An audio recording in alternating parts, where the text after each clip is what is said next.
नमस्कार, जी न्यूज देख रहे हैं आप और मैं हूं आपके साथ शीत। बात दिल्ली दंगों की। आज से 204 दिन पहले दिल्ली जलाई गई थी। दिल्ली के कई इलाकों में दंगे हुए थे। 50 से ज्यादा लोगों की मौत हो गई थी।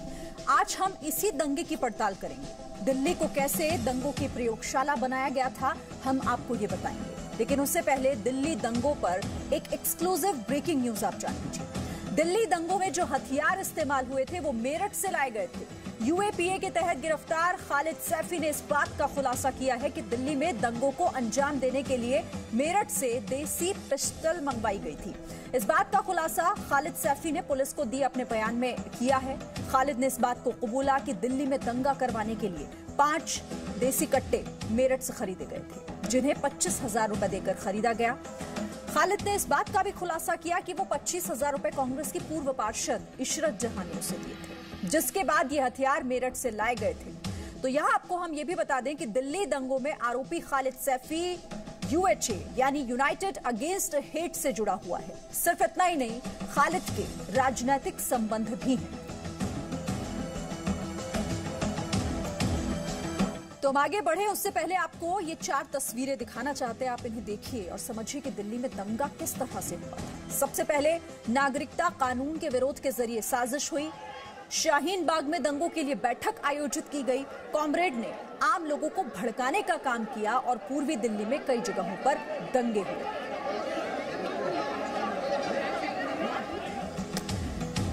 तो फरवरी 2020 में हुए दिल्ली दंगों पर दिल्ली पुलिस की सप्लीमेंट्री चार्जशीट में बड़े खुलासे हुए हैं। सप्लीमेंट्री चार्जशीट में कुछ बड़े नामों का जिक्र है। हम आपको यहां ये बता देना चाहते हैं कि इन 5 लोगों का नाम सप्लीमेंट्री चार्जशीट में दिल्ली दंगों के आरोपी के तौर पर नहीं है, बल्कि दिल्ली दंगों के किसी आरोपी ने इनका नाम अपने बयान में लिया है कि ये लोग विरोध प्रदर्शन में शामिल होते थे, भाषण देते थे। रिपोर्ट।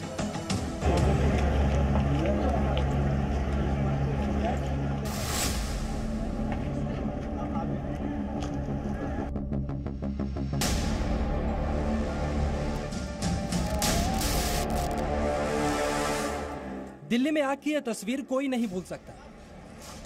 ये कोई नहीं भूल सकता कि जब दुनिया के सबसे पुराने लोकतंत्र के राष्ट्रपति भारत के दौरे पर थे, दिल्ली में आग लगाई गई। 204 दिन पहले जब दिल्ली जल रही थी और इसे जलाने वाले खुश हो रहे थे, लेकिन अब दिल्ली में दंगा करने वालों का हिसाब हो रहा है और जो सच सामने आ रहा है वो हैरान करने वाला है। फरवरी 2020 में हुए दिल्ली दंगों पर दिल्ली पुलिस की सप्लीमेंट्री चार्जशीट में बड़े खुलासे हुए हैं। सप्लीमेंट्री चार्जशीट में कुछ बड़े नामों का जिक्र है जिसे आपको देखना चाहिए। सीताराम येचुरी, महासचिव सीपीएम, योगेंद्र यादव, नेता स्वराज अभियान, जयंती घोष, अर्थशास्त्री, अपूर्वानंद, प्राध्यापक दिल्ली विश्वविद्यालय, Rahul Roy, documentary film maker. हम आपको बहुत साफ शब्दों में यह बता देना चाहते हैं कि इन 5 लोगों का नाम सप्लीमेंट्री चार्जशीट में दिल्ली दंगों के आरोपी के तौर पर नहीं है, बल्कि दिल्ली दंगों के किसी आरोपी ने इनका नाम अपने बयान में लिया है कि ये लोग विरोध प्रदर्शन में शामिल होते थे और भाषण देते थे। इन नामों को दिल्ली दंगों की सप्लीमेंट्री चार्जशीट में सह षड्यंत्रकर्ताओं के तौर पर दर्ज किया गया है। और दिल्ली पुलिस की यह सप्लीमेंट्री चार्जशीट हैरान इसलिए भी करती है क्योंकि इन सभी लोगों के नाम जुड़ने के बाद एक बार फिर अर्बन नक्सल थ्योरी जिंदा होती है। ये दिल्ली पुलिस का पक्ष है।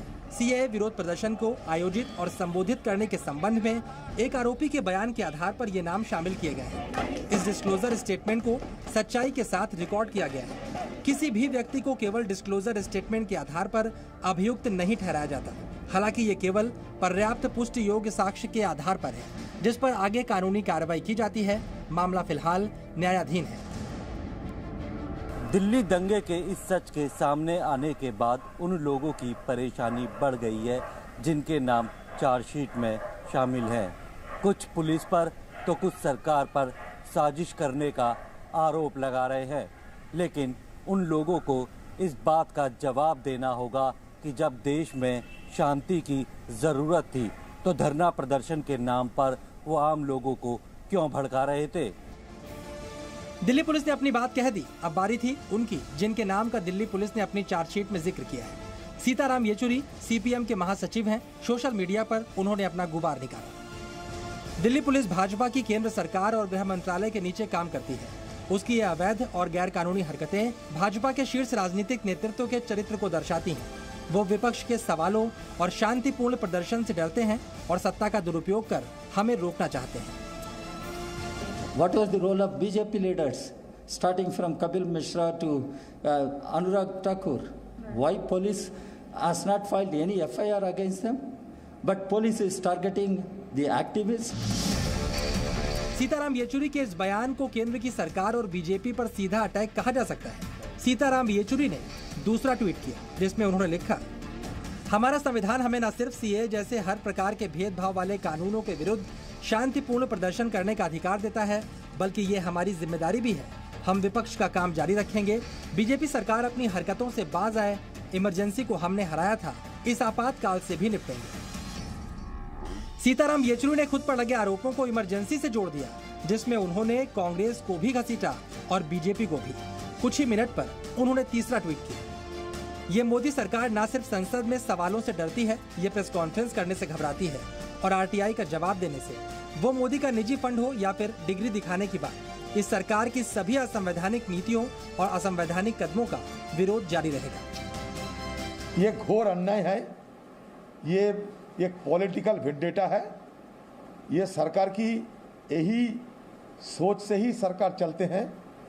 इसके खिलाफ अगर किसी का जुबान चले तो इस पे ये जुबान घुटने के लिए ये सारे एजेंसियां बीजेपी पार्टी की और आरएसएस की ब्रांच ऑर्गेनाइजेशन बन चुके हैं। अपने तीसरे ट्वीट में सीताराम येचुरी का हमला सरकार और बीजेपी से होते हुए प्रधानमंत्री नरेंद्र मोदी पर केंद्रित हो गया। चौथे ट्वीट में उन्होंने दिल्ली दंगों की बात की। उसके बाद मोदी और बीजेपी का स्वघोषित चरित्र चित्रण किया। 56 लोग दिल्ली की हिंसा में मारे गए। जहरीले भाषणों का वीडियो है, उन पर कार्रवाई क्यों नहीं हो रही? क्योंकि सरकार ने आदेश दिया है कि विपक्ष को लपेटा जाए किसी भी तरह से। यही है मोदी और बीजेपी का असली चेहरा, चरित्र, चाल और चिंतन। विरोध तो होगा इसका।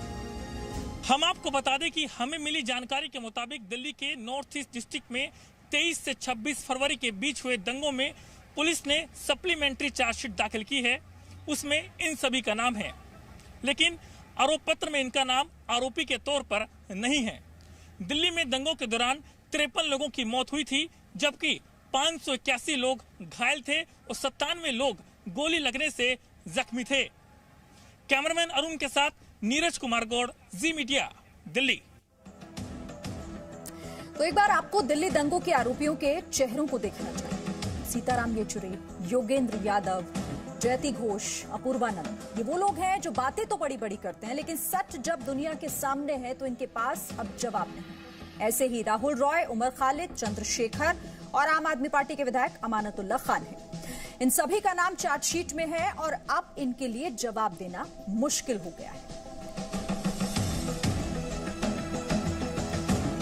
अब हम आपको समझाते हैं कि दिल्ली कैसे दंगों की प्रयोगशाला बनी, किस तरह से दिल्ली दंगों को भड़काने के लिए एक पूरी प्लानिंग की गई थी। सबसे पहले सीएए विरोधी माहौल बनाया गया। उसके बाद लोगों को भड़काने के लिए पढ़े लिखे लोगों ने भड़काऊ भाषण दिए, मुस्लिमों को डराया गया। दिल्ली में जगह जगह प्रदर्शन शुरू हुए, साथ ही दंगों के लिए फंडिंग की गई। धरना प्रदर्शन की आड़ में दंगों की पूरी साजिश रची गई। उसके बाद दिल्ली में कई जगहों पर दंगे शुरू हो गए और कई मासूम लोगों की जान चली।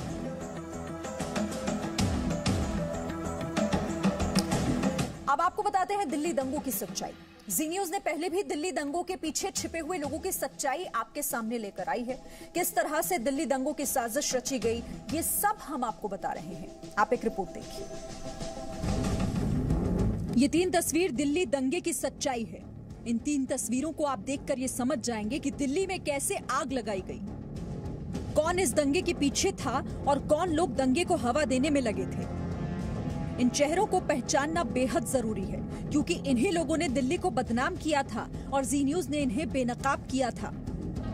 दरअसल दिल्ली में दंगों की साजिश शाहीन बाग में प्रदर्शन के दौरान ही शुरू हो गई थी। इसकी आशंका तो दुनिया को उसी समय हो गई थी जब शाहीन बाग के प्रदर्शन पर एक खास समुदाय के लोगों ने कब्जा कर लिया था। और तो और जी न्यूज के एडिटर सुधीर चौधरी तक को शाहीन बाग के धरना स्थल में प्रवेश नहीं करने दिया गया। वैसे तो हमने ये सुना था कि हर शहर में एक ऐसी जगह होती है, इलाका होता है जहाँ पुलिस भी नहीं जा सकती। ये वो इलाका बन गया है। लेकिन दूसरी बात जो सोचने की है, हम लोग कौन हैं? हम देशद्रोही हैं, हम बाहर से आए हैं, हमारा नुकसान करने के लिए आए हैं। लेकिन आप माहौल देखिए, आप माहौल देखिए कि किस तरह का माहौल यहाँ पर हुआ है। कैसे ये लोग हमारे खिलाफ एक ह्यूमन चेन बना के खड़े हो गए हैं और हमारा ही विरोध कर रहे हैं। और हमारे जितने दर्शक हैं वो सारे जो इस वक्त हमें देख रहे हैं, एक अजीब सा तनाव और एक डर का माहौल कि कोई बाहर का आदमी, ऐसा लग रहा है जैसे हम कोई बाहर के लोग हैं और we are not welcome here. वो एक इम्प्रेशन हमें यहाँ देने की कोशिश की जा रही है। यही नहीं, जब दिल्ली में दंगा हुआ तो भी सच को छिपाने की साजिश हुई, लेकिन जी न्यूज ने दंगों की ग्राउंड रिपोर्ट कर दंगाइयों को बेनकाब कर दिया। ये निगम पार्षद तोहिर खान की बिल्डिंग है सर। जी, इसे लोग अच्छा, ये निगम पार्षद तोहिर खान की बिल्डिंग है सर। ये निगम पार्षद, हाँ, निगम पार्षद आम पार्टी। और ऊपर से क्या, ऊपर से पत्थर चल रहे हैं? पत्थर, ये पेट्रोल बम फेंके, पेट्रोल बम ये ऊपर से फेंके जा रहे हैं। ये सर मोर्चा ही वहाँ था, पूरा मोर्चा यहाँ पर था, मगर सारा इंजाम यहाँ था, सारा इंजाम यहाँ पर यहाँ से हुआ। ये बिल्डिंग ना होती तो शायद ये सत्यानाश ना होता। पेट्रोल भर के हमारे घरों में फेंका है। इस बिल्डिंग ने नाश किया सर हमारे क्षेत्र का। इस बिल्डिंग में ताहिर की इसकी हमारे बच्चे काट के नाले में लेके गए। सर के तो सर ड्यूटी पर थे सर, वो ड्यूटी से आ रहे थे सर, ड्यूटी से आ रहे थे तो उनको यहाँ पे पकड़ लिया। वो बाहर खड़े हुए थे, उनको पकड़ रहे, ड्यूटी से आ रहे थे सर। 4:30 बजे के आसपास वो ड्यूटी से आ रहे थे सर। IB में सर्विस करते हैं मेरे भाई, और वो यहाँ पे गली के बाहर पकड़ लिया उनको, पकड़ के उनको खींच के ले गए सर। भीड़ आई थी, पब्लिक आई थी, और पब्लिक खींच के सर पीछे ताहिर हुसैन एक निगम पार्षद है, उसका मकान है, उस मकान में खींच के ले गए। ये मुझे पता नहीं वो उनको सपोर्ट कर रहा है या कैसे क्या कर रहा है। इतना ही नहीं, जब दिल्ली दंगों में पहली बार कॉमरेड, प्रोफेसर और नेताओं के नेक्सस का पता चला तो जी न्यूज ने इनके सच को दुनिया को दिखाया। हम आपसे लगातार ये कहते रहे हैं कि हमारे देश में बहुत सारे ऐसे बुद्धिजीवी हैं जो इस देश को तोड़ना चाहते हैं, जो अपने कॉलेजों में पढ़ने वाले छात्रों को देश के खिलाफ भड़काना चाहते हैं, और जिन्होंने पूरे देश के सामने सेक्युलरिज्म की, धर्मनिरपेक्षता की गलत परिभाषा पेश की है। दिल्ली दंगों की योजना बनाने वाले जिन 18 आरोपियों को गिरफ्तार किया गया था, उसमें 8वें नंबर पर इसी गुलफिशा का नाम लिखा हुआ है। अपूर्वानंद एक तरह से दंगों की योजना बनाने में अगुवाई कर रहे थे, और उन्होंने गुलफिशा से दंगों के लिए तैयार रहने को कहा था। यानी ये जो प्रोफेसर है, ये अपने छात्रों से दंगे करवा रहा है। जिस तरह से दिल्ली दंगों पर लगातार खुलासे हो रहे हैं, ये साफ है कि दिल्ली में दंगों की बड़ी साजिश हुई थी और इसे अंजाम देने वाले कामयाब भी हो गए थे। लेकिन सवाल ये है कि जिन पर पढ़ाने लिखाने की जिम्मेदारी है, वो दंगे की साजिश में क्यों शामिल हुए? ब्यूरो रिपोर्ट, जी मीडिया। इसी के साथ वक्त एक छोटे से ब्रेक का है, लौटते हैं कुछ और खबरों के साथ।